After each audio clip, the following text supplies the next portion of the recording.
Bila kita jadi umat Nabi, dia punya privileges sangat hebat. Masya Allah. Kat dunia, kat akhirat. Kita umat terakhir, tapi nanti yang Allah buka pintu syurga yang pertama, siapa yang pintu syurga dibuka untuk apa? Nabi Muhammad dan umatnya. Assalamualaikum. Selamat datang ke Cakap Masjid. Masya Allah, Alhamdulillah kita dah nak dekat habis the first 2/3 of Ramadan. Berarti kita menghampiri malam-malam yang sangat-sangat penting untuk Ramadan. We know that the entire month is penting, Ustazah. Tapi macam bila last night tu rasa macam macam cepat. Better gear up for it. So, apakah antara cara-caranya untuk kita dapat mempersiapkan diri kita untuk 10 malam terakhir Ramadan ni, Ustazah? Okey. Bismillah, walhamdulillah, wassalatu wassalamu ala rasulillah. Memang kalau kita tengok Sis Fiza, Masya Allah, memang Ramadan ni seluruhnya memang hebat, istimewa, dan memang dia punya crown dia tu adalah 10 malam yang terakhir. Jadi semua orang macam gearing towards it. Cuma kita nak cakap kat sini, kehebatan 10 malam terakhir Ramadan ni sebenarnya bukan mula pada 10 tu. Untuk kita ni semualah nak gear up kan. Daripada awal ni, bahkan kalau boleh daripada sebelum Ramadan. Tapi sekarang kita dalam Ramadan kan. So sebelum nak sampai 10 ni, kita dah kena buat persiapan dahulu. Kita dah kena usaha untuk sungguh-sungguh sebelum kita nak menuju ke arahnya, macam dah istilahnya warm up. Istilahnya warm up gitu.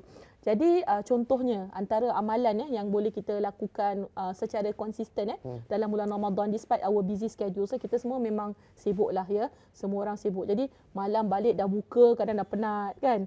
Makan dah ngantuk. Itulah, cuma nak cakap makan tu janganlah banyak sangat juga. Kita kena kawal-kawal juga jadi supaya kita tak lemah sangat.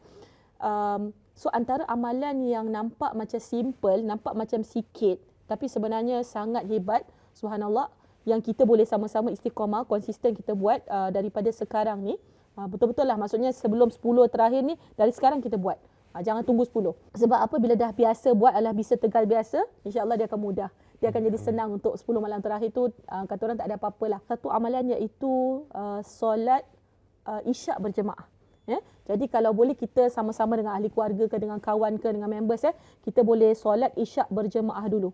Itu satu daripada syarat kita yang terpenting untuk dapat kelebihan malam Lailatul Qadar. Kita bermula tadi tu dengan solat isyak berjemaah. So insya-Allah Ramadan ni ramai di antara kita lagi semangat nak berjemaah, which we hope that the rest of the months, the rest of the year kita pun masih lagi continue solat jemaah.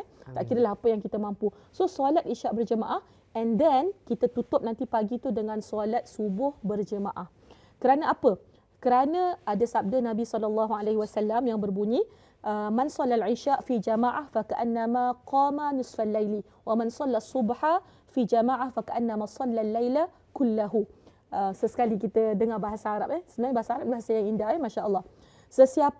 Barang siapa yang melakukan solat isyak berjemaah, maka seolah-olah dia telah melakukan solat separuh malam. Subhanallah. Siapa di antara kita yang betul-betul mampu untuk bangun separuh malam? Okey, mungkin ada di antara kita, tapi kebanyakan kita mungkin dah penat sangat sampai rasa separuh malam, tapi tengok kasih sayang Allah, rahmat Allah, ibadah yang nampak macam sedikit tapi Allah kasih pahalanya panjang. Itu antara boleh kita kata rahmat Allah, kasih sayang Allah yang Allah limpahkan pada umat Nabi Muhammad sallallahu alaihi wasallam. I will elaborate more on that. Saya sambung dulu tadi maksud hadisnya. Tadi siapa yang solat isyak berjemaah, dia dapat pahala seperti melakukan solat separuh malam. Dia ihya, dia menghidupkan separuh daripada malam dia dengan ibadah. Dan siapa yang melakukan solat subuh, tadi solat isyak, sekarang solat subuh. Siapa yang melakukan solat subuh berjemaah, maka seolah-olah dia telah melakukan solat sepenuh malam. Imagine you solat sepenuh malam. Subhanallah. Hebatnya kalau kita dengar selalu ulama-ulama, orang-orang yang hebat dari kalangan waliullah ataupun orang-orang soleh, orang sufi kan kita dengar kan. Tapi ini Allah kasih pahalanya begitu. Kalau kita solat isyak berjemaah dapat seperti setengah malam, dan kalau subuh berjemaah seperti dapat kita bangun sepenuh malam. So kalau boleh jangan tinggalkan ini, amalan ini kedua-duanya, kerana memang Nabi sallallahu alaihi wasallam pun dah sebut. Ini antara hacks atau tips insya-Allah untuk kita ingat sama-sama dalam kita semangat nak mengejar menghidupkan 10 malam terakhir Ramadan, and not just 10 yang terakhir, kalau boleh throughout this Ramadan. Jadi subhanallah, lagilah hebat masya-Allah. Umat Nabi Muhammad SAW kita ni semua umur tak panjang. Nabi SAW sendiri pun meninggal pada usia 63 tahun kan. Jadi kita rasa macam dibanding dengan ulama umat-umat dulu. Tengok Nabi Nuh je dakwah 950 tahun. Masya-Allah. Masya-Allah kan. Jadi macam mana kita nak kejar ni mereka ni semua kehebatan umat-umat yang terdahulu. Allah punya rahmat walaupun umat Nabi Muhammad ni umurnya singkat, tapi ibadah dia kita tengok pahala yang Allah bagi semua hebat-hebat. Melibat ganda. Multiples. Betul. Itu nak menunjukkan apa? Allah nak kasih kita peluang setanding dengan umat-umat yang terdahulu. Ya. Umur kita yang singkat tu tidak menjadi penghalang. Bahkan umur yang singkat tu tapi dipenuhi dengan keberkatan, mungkin boleh menandingi orang yang umurnya panjang, ibadahnya panjang mungkin. Itulah rahmat dan kasih sayang Allah SWT pada Nabi kita SAW dan bagi umatnya. Itu limpahan kasih sayang Allah tu daripada Nabi, orang yang paling Allah sayang, Nabi Muhammad SAW. Jadi kita umatnya adalah umat yang paling disayangi. Masya Allah, kita ni beruntung muslimin. Kalau kita rasa dalam hidup kita ni kadang rasa malang, tak beruntung kan. Kadang yalah, we know in life kita have setbacks and challenges kan. But one thing yang boleh kasih naik semangat kita adalah cukup aku beruntung kerana aku ada Nabi SAW dan aku ni umat Nabi Muhammad SAW. So cukup, sebab apa? Bila kita jadi umat Nabi, dia punya privileges sangat hebat. Kat dunia, kat akhirat kan. Kita umat terakhir, tapi nanti yang Allah buka pintu syurga yang pertama, siapa yang pintu syurga dibuka untuk apa? Nabi Muhammad dan umatnya. Buka dahulu untuk umatnya, wahai umat terakhir. Subhanallah. So itulah antara keberkatan kelebihan kita umat Nabi Muhammad SAW. Antaranya tadilah amalan ibadah kita yang singkat-singkat tapi dia punya pahala dia sangat padat. Masya-Allah. Dan in itself kita sangat bertuah. Betul. So kalau kita rasa sedih, ingat benda tu. Jadi hati kita akan jadi penawar. Masya-Allah. Wow, imagine orang yang dah meninggal dunia beribu tahun sebelum kita. And we're the first umat to enter. Masya-Allah. Masya-Allah. Itu berkat Nabi kita SAW. Kehebatan. Masya-Allah. Itu kita kena banyak bersyukur. Kita ada Allah dan kita ada Nabi Muhammad SAW. Masya-Allah Ustazah. Kalau untuk semua untuk Ustazah, kadang-kadang ni kita perempuan, antara benda yang kita nak sangat raikan adalah the last few nights kan. And then antara perkara menyedihkan adalah bila you datang hit.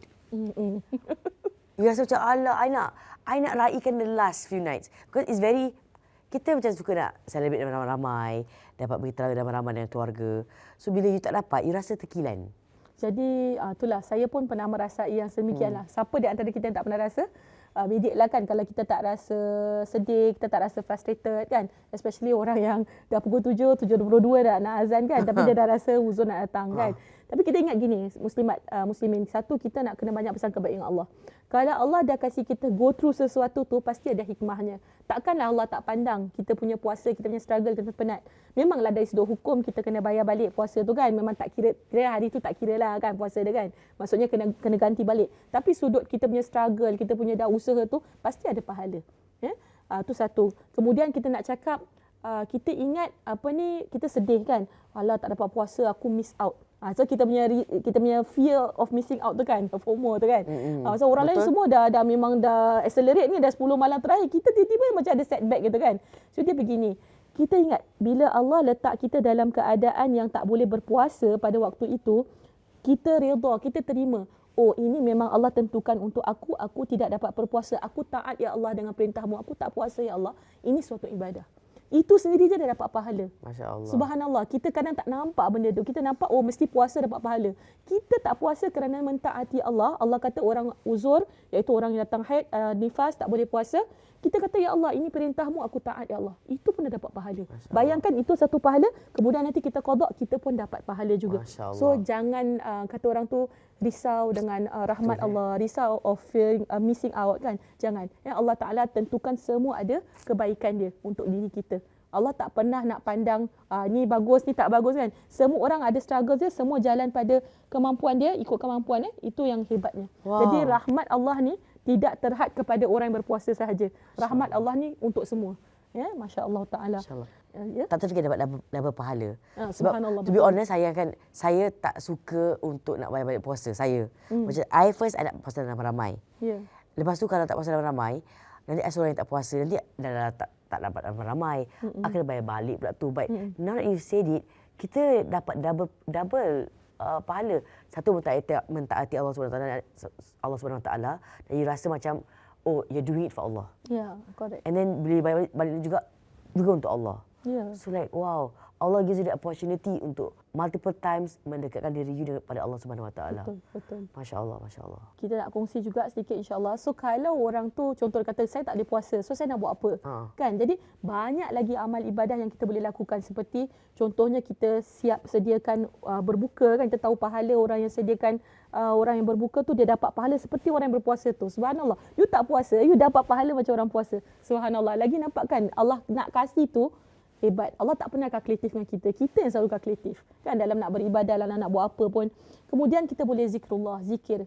Zikir sepanjang masa. Anytime boleh zikir kan. Waktu kita tengah uzur pun masih boleh zikir. Zikir tak semestinya baca Quran sahaja. Memanglah dari sudut pandangan ulama ada yang mengatakan haram baca Quran pada waktu kita uzur kan. Jadi alternatifnya apa? Kalau kita berpegang dengan pandangan sedemikian, kita boleh mendengar. Kan? Bukan kita tak boleh dengar kan orang baca Quran, kita masih boleh dapat manfaat daripada pembacaan Al-Quran tu. Lagi satu, apa-apa yang surah yang kita hafal, kita boleh memorize semula ataupun ingat semula. Baca dalam hati ke contohlah, tak menjadi masalah. Tapi kalau bacaan Al-Quran yang dalam contoh macam subhanallazi sakhara lana hadza kan, kita naik doa naik kenderaan, itu walaupun ayat Quran tapi kerana dia dah jadi doa tak menjadi masalah untuk orang uzur baca contohnya. Jadi boleh juga baca tu kan. And then tadabbur tadi kan, kalau you tak baca you boleh tadabbur, you boleh belajar tajwid kan contohnya. So tak ada masalah bagi orang yang berpegang dengan pandangan yang sedemikian. Kemudian kecuali kalau orang yang contoh ada ulama mengata dalam bab belajar, you belajar Al-Quran, itu di situ guru yang mengajar dan belajar dia boleh niatkan niat zikir. Jadi bacaan Al-Quran ni boleh diniatkan zikir. Jadi guru tu masih boleh continue mengajar murid tu baca Al-Quran dan murid tu masih boleh belajar. Sebab kalau uzur panjang-panjang kan, you miss out the class kan. Lepas tu guru pun susah kan, macam mana nak ganti-ganti balik kan. So boleh untuk orang yang mengajar atau belajar insya-Allah. Kemudian berselawat pada Nabi sallallahu alaihi wasallam, you can do that dalam waktu kita uzur, tak menjadi masalah. Jaga diri kita daripada maksiat, daripada buat benda-benda yang tak baik, banyakkan istighfar kan, kongsi ilmu di media sosial. Bukan ada orang memang Ramadan dia detox, dia tak nak masuk media sosial, boleh je. Tak kata orang tak, tu hal masing-masing lah, what you choose kan. Tapi boleh, masih boleh di media sosial, cuma kita kontrol lah masa. Jangan lebih banyak masa dekat TikTok, Instagram kan, whatever media sosial. Kena bagi masa lah, maksudnya macam ini sikit masa dan kita masuk tu bawa manfaat. Kita share benda-benda yang baik dalam kita punya media sosial, jadi orang pun dapat manfaat dan kita pun dapat multiply pahala kita insya-Allah. Dan sedekah, jangan cakap lah, sedekah memang Ramadan ni ada bulan sedekah. Kita tahu Rasulullah the last 10 nights dia punya sedekah memang macam rihil mursalah, disebutkan sebagai angin yang berlalu tu. Jadi maknanya dia sangat angin yang menderu atau angin yang berlalu tu. Jadi banyak sedekahnya pada 10 malam terakhir. So kalau boleh kita ada rezeki, kita boleh letak juga sebahagian daripada rezeki kita 10 malam terakhir tu kita keluarkan, sedekahkan. Antaranya kalau tips saya lah, saya suka kalau duit raya, mana yang saya mampu lah. Macam contoh anak-anak buah, macam anak saudara, pada mak bapak ke, mentua ke, kasih tak payah tunggu pagi raya. Kasih pada the last 10 nights, you know. You tahu pahala you multiply during that time kan. Boleh. Kita pun bukanlah orang kaya mana kan. Tapi itu salah satu tips lah, nak kasih tak mesti tunggu raya. Tapi cakap lah, ni dah kasih dulu lah duit raya. Nanti tengok pagi raya minta pula. Sudah macam kita clarify I also think about that Ustazah. Boleh Ustazah Tak ada masalah. Tu kan kita yang suka, kita punya niat lah. Kan, jadi itu yang penting lah bagi saya, yang important lah. Lagi satu tadi kita cakap apa tadi pasal waktu sahur. Waktu sahur muslimin muslimat yang penting waktu sahur ni adalah golden time di mana kita boleh banyak berdoa. Kita tahu dia masih lagi dalam menghidupkan 10 malam terakhir. Contoh lepas sahur kita boleh angkat wuduk, solat witir ke, ataupun kita boleh baca Quran, atau kita boleh duduk simply kerana kita penat sangat, kita masih belum hilang penat tadi. Daripada malam semalam mungkin tak cukup rehat dan sebagainya, kita duduk sambil beristighfar. Kita minta ampun pada Allah, astaghfirullahalazim, astaghfirullahalazim. Itu paling simple, istighfar, astaghfirullahalazim. Ada orang suka baca sayyidul istighfar yang panjang sedikit. Masing-masing ikut kemampuan. Yang penting Allah ada sebut wal mustaghfirina bil ashar. Orang yang beristighfar memohon keampunan kepada Allah pada waktu sahur.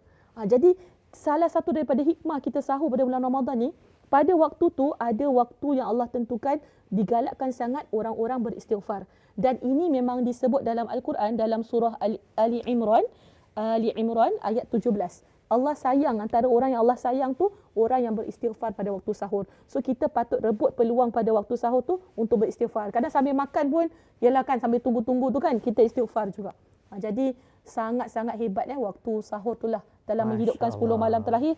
Waktu-waktu terakhir tu the golden hours tu antaranya waktu sahur. Masya Subhanallah. Allah. Itu golden hours sebenarnya. Antaranya sebenarnya the whole night is golden lah kan, tapi kita tengoklah ada orang mampu bangun sepertiga malam yang pertama, ada orang sepertiga malam kedua, ada orang sepertiga malam yang ketiga, ada orang mampu semua. So buat apa yang kita termampu, masing-masing atas kemampuan masing-masing, jangan banding-banding.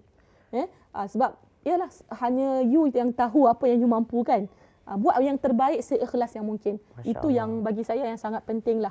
Ya, akhirnya Allah yang tentukan pahala kita serah pada Allah. Yang penting kita cuba seikhlas, sesungguh yang kita mampu. That's the very important part of the beauty of ibadah. The essence of ibadah is kita punya keikhlasan dan kesungguhan kita. Walaupun tak perfect, dalam imperfections tu Allah yang nanti akan bantu untuk jadikan dia hebat di sisi Allah. Ya, kita usaha semampu kita sebagai manusia, Allah yang berikan yang terbaik untuk kita. Masya Allah. Masya Allah. Thank you Ustazah for sharing with us the endless possibilities untuk semua. Dan saya rasa walaupun kita cakap ini adalah untuk wanita, tapi juga ini apply untuk lelaki-lelaki yang kata, oh, tak boleh lari dari night shift. Memang itu kerja anda night shift. So these are the things you can actually apply to yourself. Dia berzikir, non-stop zikir. And then macam kata Ustazah, untuk try to get a colleague, a teammate untuk lakukan jemaah sama-sama, 2 orang bersama-sama untuk isyak anda, untuk subuh anda. So these are the things that you can buat within your capacity. Yang you ada di tempat kerja you, yang you tak boleh lari. Memang itu shift you. Iyalah. Itu your livelihood. Kerja tu pun ibadah. Ibadah. So dalam ibadah, dalam kerja tu, apakah yang you boleh maximiskan dengan apa yang you ada. Masya Allah. I feel like every single perkongsian dalam Cakap Masjid ni, if you were to apply it to your life, our life and our context, semoga kita dapat amalkan, dapat kita mulakan. To start is very important, dan mungkin you want to start first with your first qiyam. Qiyam ada di Masjid Al-Amin untuk tahun ini, macam setiap tahun juga insya-Allah. Dan ini adalah antara cara-caranya, the dates yang boleh anda ikuti. Dan yang penting sekali juga kita mengharapkan dari Ustazah Izzah dan juga saya Fiza adalah untuk anda dapat kongsi video ini pada seramai mungkin.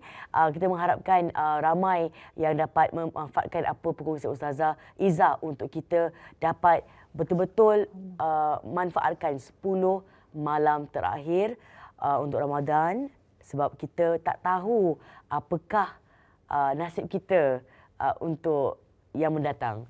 Adakah kita akan bertemu lagi dengan Ramadan? And we actually hope that we get to see more Ramadans. Tapi itulah, kita try to make it the best that we can untuk Ramadan kali ini, insya-Allah.